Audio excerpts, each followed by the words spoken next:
Om Swastiastu. Perkenalkan semuanya, nama saya Dea. Pada hari ini saya akan menjelaskan mengenai demam berdarah dengue. Apa sih itu demam berdarah dengue? Demam berdarah dengue atau DBD ini merupakan penyakit infeksi virus akut yang disebabkan oleh virus dengue. Ditandai dengan adanya demam dari hari kedua sampai hari ketujuh, lalu ada disertai dengan perdarahan, trombositopeni atau penurunan dari jumlah trombosit, ada kebocoran plasma, dan juga ada gejala yang tidak khas seperti nyeri kepala, nyeri otot maupun tulang, ruam kulit, atau nyeri belakang mata. Untuk penyebabnya sendiri ini disebabkan oleh virus yang disebut dengan dengue virus. Jadi dengue virus ini banyak sekali untuk serotipnya, ada DenV1, DenV2, DenV3, DenV4.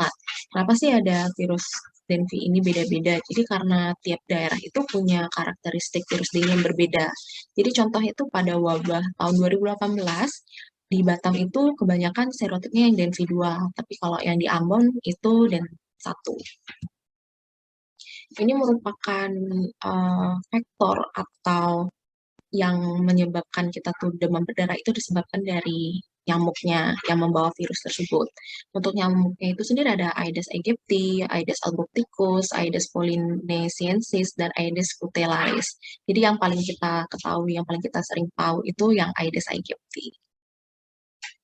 Jadi apa sih faktor-faktor yang meningkatkan risiko infeksi dari demam berdarah dengue? Itu yang pertama adanya lingkungan dengan tergenangnya air seperti di ember maupun bak mandi yang akan meningkatkan dari berkembang biaknya nyamuk di sana. Lalu juga ada kamar atau ruangan yang tertutup serta kualitas pencahayaan itu buruk sehingga tidak ada sinar matahari yang masuk.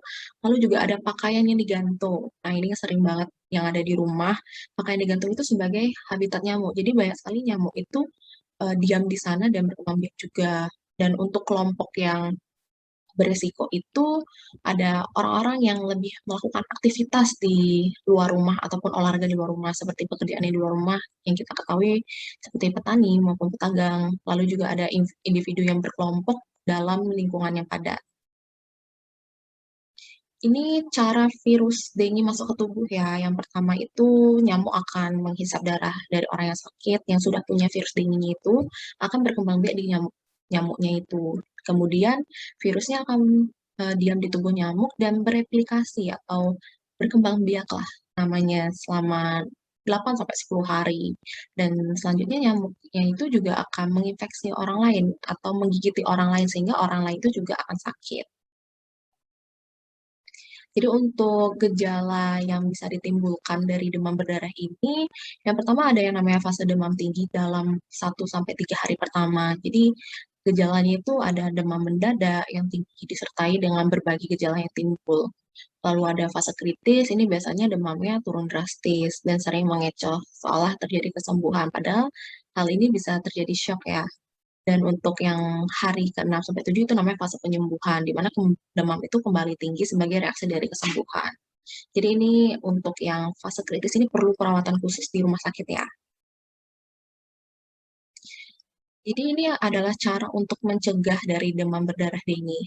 Berdasarkan Kementerian Kesehatan Republik Indonesia, ada yang namanya 3M plus, bukan 3M lagi. Itu ada menguras, menyikat, menutup tempat penampungan air, memanfaatkan atau mendaur ulang barang bekas, dan plusnya itu adalah mencegah gigitan dan perkembangbiakan nyamuk. Jadi ini bisa dicegah dengan kita akan memelihara ikan pemakan jentik, menggunakan obat anti nyamuk atau lotionnya itu. Terus ada memasang kawat kasa pada jendela dan ventilasi, gotong royong untuk membersihkan lingkungan, periksa tempat-tempat penampungan air, menanam tanaman pengusir nyamuk, memperbaiki saluran dan talang air yang tidak lancar, memberikan larvasida, dan meletakkan pakaian bekas pakaian ke dalam wadah tertutup, jadi tidak digantung lagi ya. Ini yang sudah saya jelaskan tadi, itu ada pengenalan biologis, ini gambar ikan yang pemakan jentik nyamuk, terus ini ada tanaman pengusir nyamuk itu ada yang rosemary, lavender, selasih, sereh, itu bagus sekali untuk menghindarkan dari nyamuknya.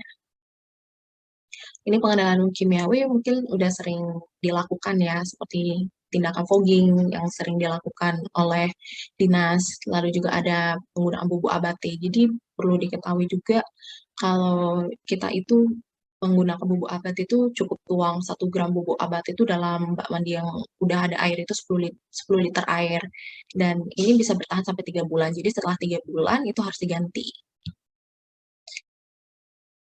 Baik, ini juga ada vaksin yang telah dikembangkan oleh peneliti mengenai virus dengue.